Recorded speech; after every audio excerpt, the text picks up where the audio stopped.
no doubt many of you are wondering why the speaker is so old. Well, the answer is obvious. He hasn't died yet. And why was the speaker chosen? Well, I don't know that either. I like to think that the development department had nothing to do with it. Whatever the reason, I think it's very fitting that I'm sitting here because I see one crowd of faces in the rear not wearing robes, and I know from having educated an army of descendants who really deserves a lot of the honors that are being given to the people up here in front. The sacrifice and the wisdom and the value transfer that comes from one generation to the next can never be underrated. And that gave me enormous pleasure as I looked at this sea of Asian faces to my left. All my life I've admired Confucius. I like the idea of filial piety, the idea that there are values that are taught and duties that come naturally, and that all that should be passed on to the next generation. And you people who don't think there's anything in this idea, please note how fast these Asian faces are rising in American life. I think they have something. All right, I scratched out a few notes, and I'm going to try and just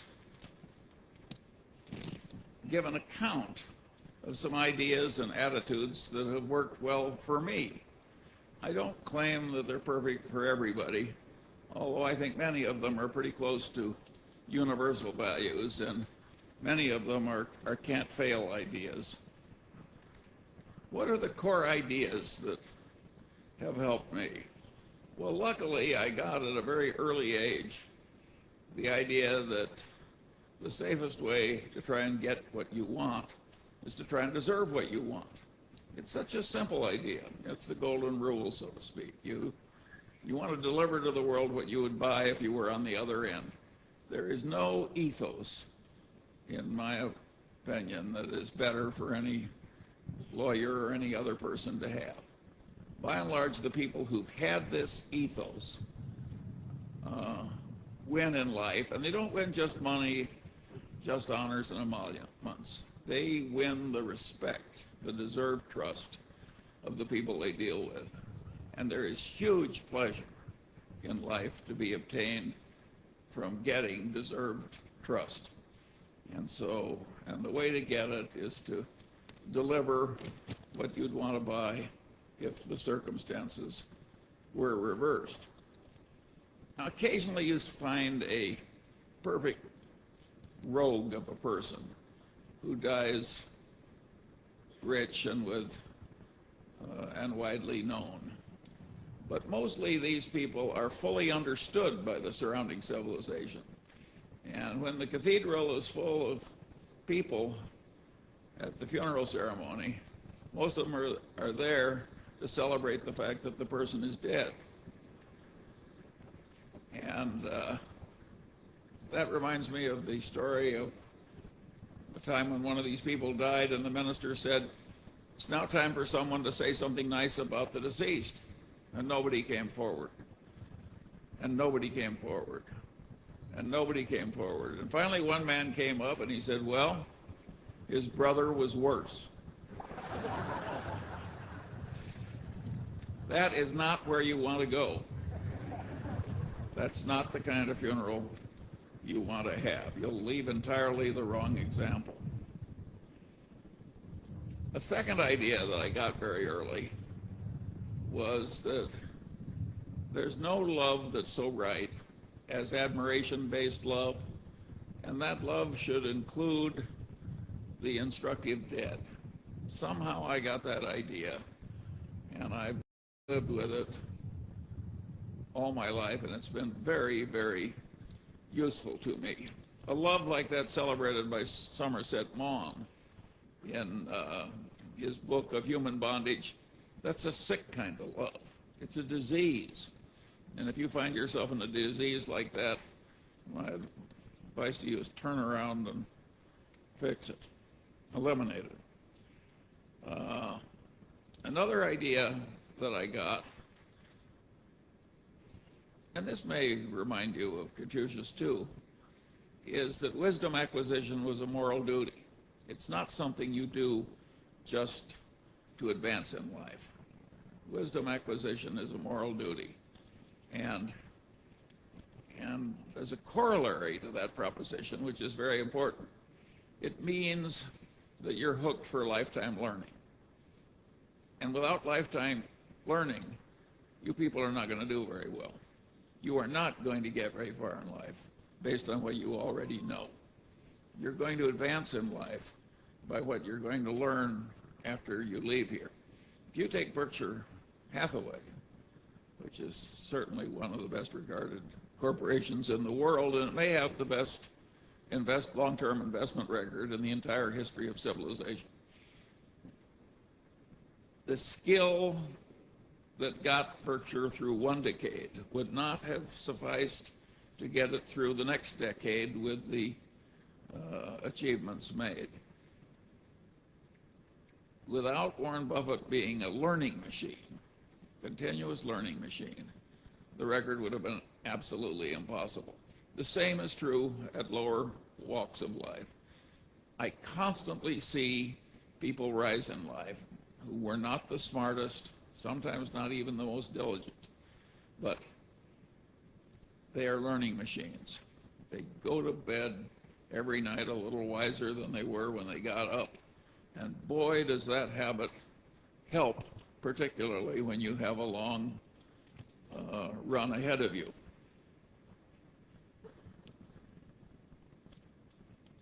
Alfred North Whitehead said at one time that the rapid advance of civilization came only when man invented the method of invention. And of course, he was referring to the huge growth in GDP per capita and all the other good things that we now take for granted, which started a few hundred years ago, and when before that, all was stasis. And so if civilization can progress only when it invents the method of invention, you can progress only when you learn the method of learning. I was very lucky. I came to law school having learned the method of learning. And nothing has served me better in my long life than continuous learning. And if you take Warren Buffett, if you watched him with a time clock, I would say half of all the time that he spends is just sitting on his ass and reading. And a big chunk of the rest of the time is spent talking one-on-one, either on the telephone or personally, with highly gifted people whom he trusts and who trust him. In other words, it looks quite academic, all this worldly success. Academia has many wonderful values in it. I came across such a value not too long ago. Well, it was several years ago. When in my capacity as a hospital board chairman, I was dealing with a medical school academic. And this man, over years of hard work, had made himself know more about bone tumor pathology than almost anybody else in the world. And he wanted to pass this knowledge on to the rest of us, and particularly the people that treat cancer, bone cancer. And how was he going to do it? Well, he decided to write a textbook that would be very useful to other people. Now, I don't think a textbook like this sells 2,000 copies, but those 2,000 copies are in all the major cancer centers of the world. He took a year's sabbatical, and he sat down at his computer, and he had all the slides because he'd saved them and organized them and filed them. And he worked 17 hours a day, 7 days a week, for a year. That was his sabbatical. At the end of the year, he had one of the great bone tumor pathology textbooks of the world. When you're around values like that, you want to pick up as much as you can.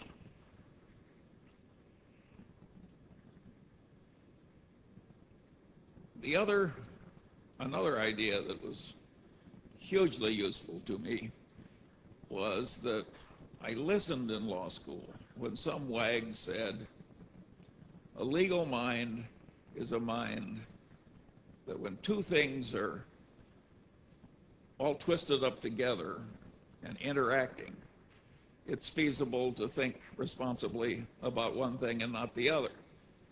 Well, I could see from that one sentence that that was perfectly ridiculous, and it pushed me further into my natural drift, which was into learning all the big ideas and all the big disciplines, so I wouldn't be a perfect damn fool who was trying to think about one aspect of something that couldn't be removed from the totality of the situation in a constructive fashion.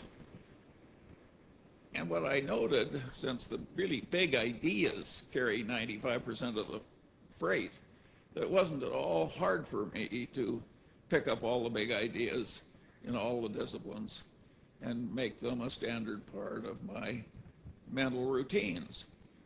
Once you have the ideas, of course, they're no good if you don't practice. If you don't practice, you lose it. So I went through life constantly practicing this multidisciplinary approach. Well, I can't tell you what that's done for me. It's made life more fun. It's made me more constructive. It's made me more helpful to others. It's made me enormously rich. You name it, that attitude really helps. Now, there are dangers in it, because it works so well that if you do it, you will frequently find you're sitting in the presence of some other expert, maybe even an expert that's superior to you, supervising you. And you will know more than he does about his own specialty, a lot more. You'll see the correct answer when he's missed it. That is a very dangerous position to be in. You can cause enormous offense by helpfully being right in a way that causes somebody else to lose face. And I never found a perfect way to solve that problem. I was a great poker player when I was young, but I wasn't a good enough poker player, so the people failed to sense that I thought I knew more than they did about their subjects, and it gave a lot of offense. Now I'm just regarded as eccentric, but there was a difficult period to go through. And my advice to you is to learn sometimes to keep your light under a bushel. One of my colleagues, also a number one in his class in law school, a great success in life, clerk for the Supreme Court, etc. But he knew a lot, and he tended to show it as a very young lawyer. And one day, the senior partner he was working under called him in and said, "Listen, Chuck," says, "I want to explain something to you." He says, "Your duty under any circumstances is to behave in such a way that the client thinks he's the smartest person in the world. And you've got any little energy or insight available after that, use it to make your senior partner look like the smartest person in the world. And only after you've satisfied those two obligations do you want your light to shine at all." Well, that may have been very good advice for rising in a large firm. It wasn't what I did. I always obeyed the drift of my nature, and if other people didn't like it, well, I didn't need to be adored by everybody. Another idea, and by the way, when I talk about this multidisciplinary attitude, I'm really following a very key idea of the greatest lawyer of antiquity, Marcus Tullus Cicero.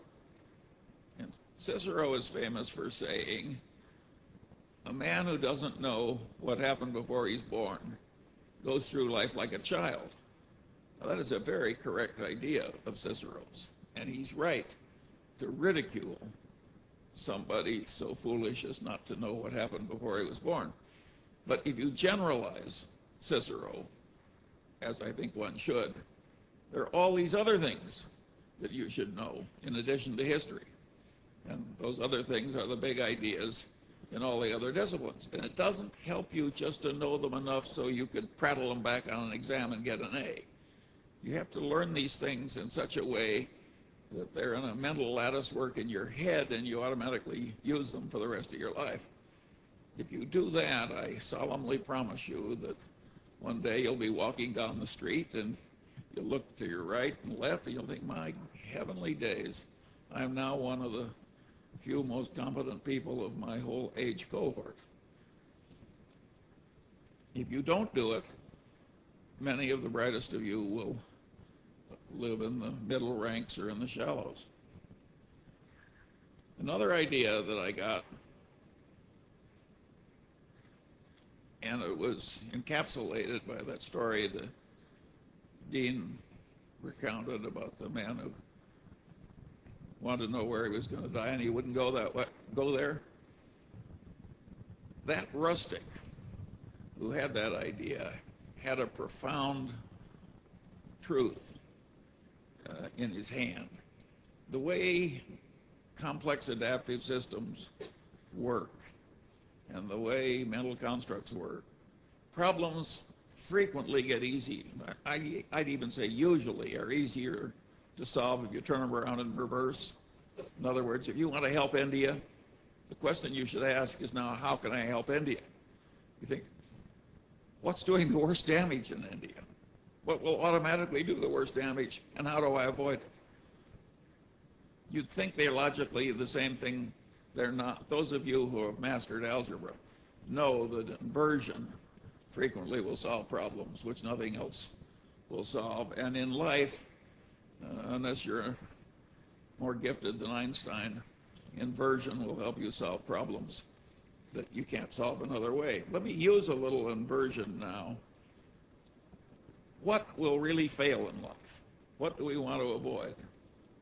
Such an easy answer. Sloth and unreliability. If you're unreliable, it doesn't matter what your virtues are. You're going to crater immediately.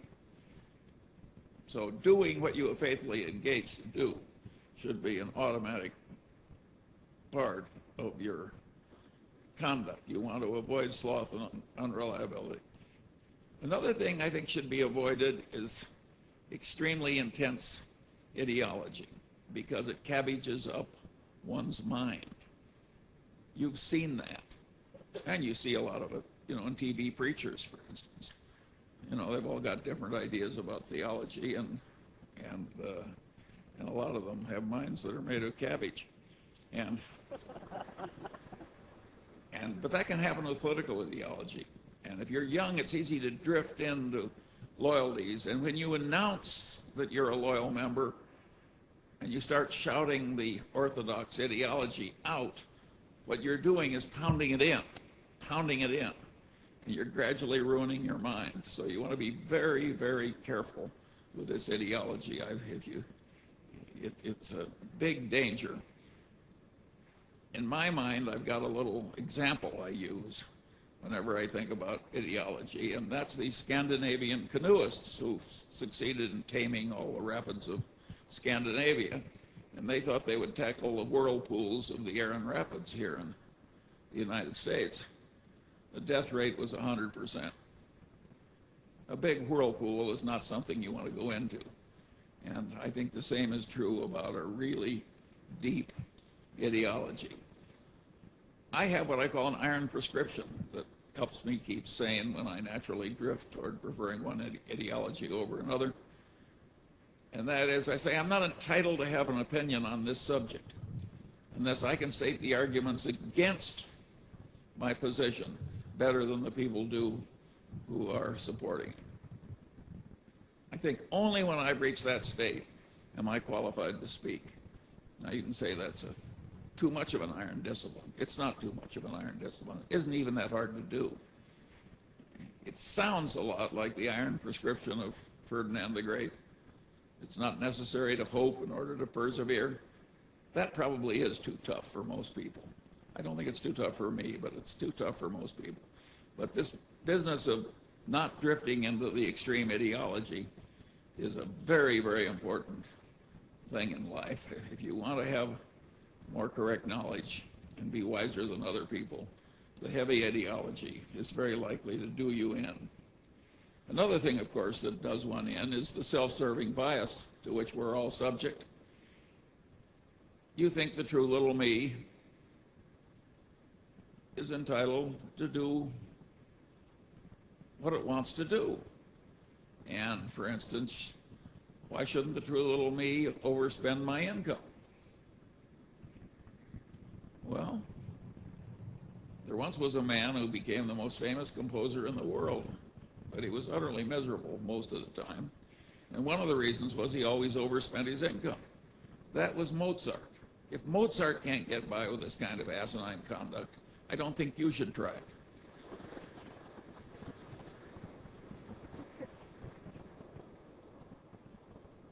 Generally speaking, envy, resentment, revenge, and self-pity are disastrous modes of thoughts. Self-pity gets pretty close to paranoia, and paranoia is one of the very hardest things to reverse. You do not want to drift into self-pity. I have a friend who carried a big stack of Lenin cards, about this thick, and when somebody would make a comment that reflected self-pity, he would take out one of the cards, take the top one off the stack, and hand it to the person. And the card said, "Your story has touched my heart. Never have I heard of anyone with as many misfortunes as you." Well, you can say that's waggery, but I suggest that every time you find you're drifting into self-pity, and I don't care what the cause, your child can be dying of cancer, self-pity is not going to improve the situation. Just give yourself one of those cards. It's a ridiculous way to behave. And when you avoid it, you get a great advantage over everybody else, almost everybody else, because self-pity is a standard condition. And yet you can train yourself out of it. And of course, the self-serving bias, you want to get out of yourself. Thinking that what's good for you is good for the wider civilization, and rationalizing all these ridiculous conclusions based on this subconscious tendency to serve oneself it's a terribly inaccurate way to think. And of course you want to drive that out of yourself because you want to be wise, not foolish. You also have to allow for the self-serving bias of everybody else, because most people are not going to remove it all that successfully, the human condition being what it is. And if you don't allow for self-serving bias in your conduct, again, you're a fool. You just aren't competent. I watched the brilliant Harvard Law Review trained general counsel of Solomon lose his career. And what he did was, when the CEO was aware that some underling had done something wrong, the general counsel said, "Gee, we don't have any legal duty to report this, but I think it's what we should do. It's our moral duty." And the general counsel was totally correct. But of course it didn't work. It was a very unpleasant thing for the CEO to do, and he put it off and put it off and put it off. And in due course, why the thing eroded into a major scandal, and down went the CEO and the general counsel with him. The correct answer in situations like that was given by Ben Franklin. He says, if you would persuade, appeal to interest, not to reason. The self-serving bias is so extreme.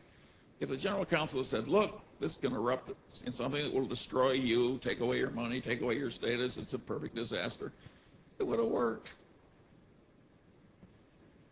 You want to appeal to interest. You want to do it with lofty motives, but you should not avoid appealing to interest. Another thing, perverse incentives. You don't want to be in a perverse incentive system that's causing you to behave more and more foolishly or worse and worse. Incentives are too powerful a controller of human cognition and human behavior. And one of the things you're going to find in some modern law firms is billable hour quotas. And I could not have lived under a billable hour quota of 2,400 hours a year. That would have caused huge problems for me. I wouldn't have done it. And I don't have a solution for that for you. You'll have to figure it out for yourself. But it's a significant problem. Perverse associations, also to be avoided. And you particularly want to avoid working directly under somebody you really don't admire and don't want to be like. It's very dangerous. We're all subject to control to some extent by authority figures, particularly authority figures that are rewarding us. And that requires some talent. The way I solved that is I figured out the people I did admire, and I maneuvered cleverly without criticizing anybody. So I was working entirely under people I admired. And a lot of law firms will permit that if you're shrewd enough to work it out. And your outcome in life will be way more satisfactory and way better if you work under people you really admire. The alternative is not a good idea. Objectivity maintenance. Well, we all remember that Darwin paid special attention to disconfirming evidence, particularly when it disconfirmed something he believed and loved. Well, objectivity maintenance routines are totally required in life if you're going to be a correct thinker. And there we're talking about Darwin's attitude, special attention to the disconfirming evidence, and also to checklist routines. Checklist routines avoid a lot of errors. You should have all this elementary wisdom, and then you should go through a mental checklist in order to use it. There is no other procedure that will work as well. A last idea that I found very important is I realized very early that non-egality would work better in the parts of the world I wanted to inhabit. What do I mean by non-egality? I mean John Wooden, when he was the #1 basketball coach in the world, he just said to the bottom 5 players, you don't get to play your sparring partners. The top 7 did all the playing. Well, the top 7 learned more, remember the learning machine, because they were doing all the playing. And when he got to that system, Wooden won more than he'd ever won before. I think the game of life, in many respects, is getting a lot of practice into the hands of the people that have the most aptitude to learn and the most tendency to be learning machines. And if you want the very highest reaches of human civilization, that's where you have to go. You do not want to choose a brain surgeon from your child among 50 applicants, all of whom just take turns doing the procedure. You know, that's not the way to get the really important. You know, your airplane's designed that way. You don't want your Berkshire Hathaways run that way. You want to get the power into the right people.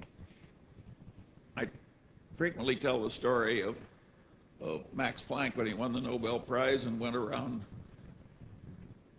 Germany giving lectures on quantum mechanics.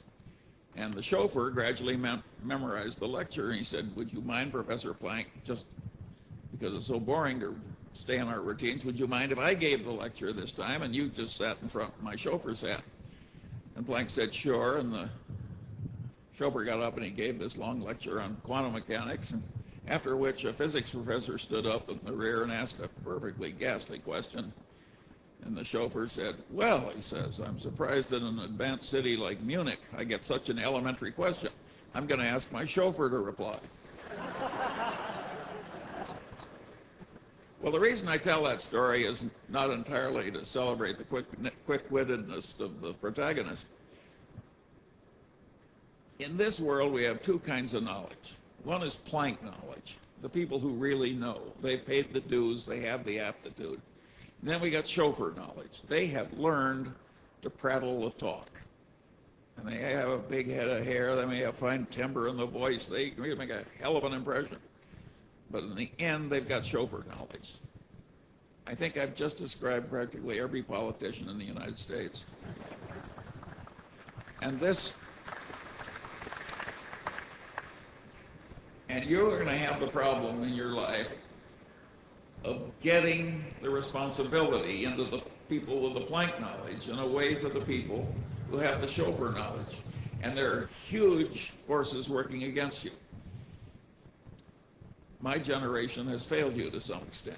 We are delivering to you in California a legislature where only the certified nuts from the left and the certified nuts from the right are allowed to serve, and none of them are removable. That's what my generation has done for you. But you wouldn't like it to be too easy, would you?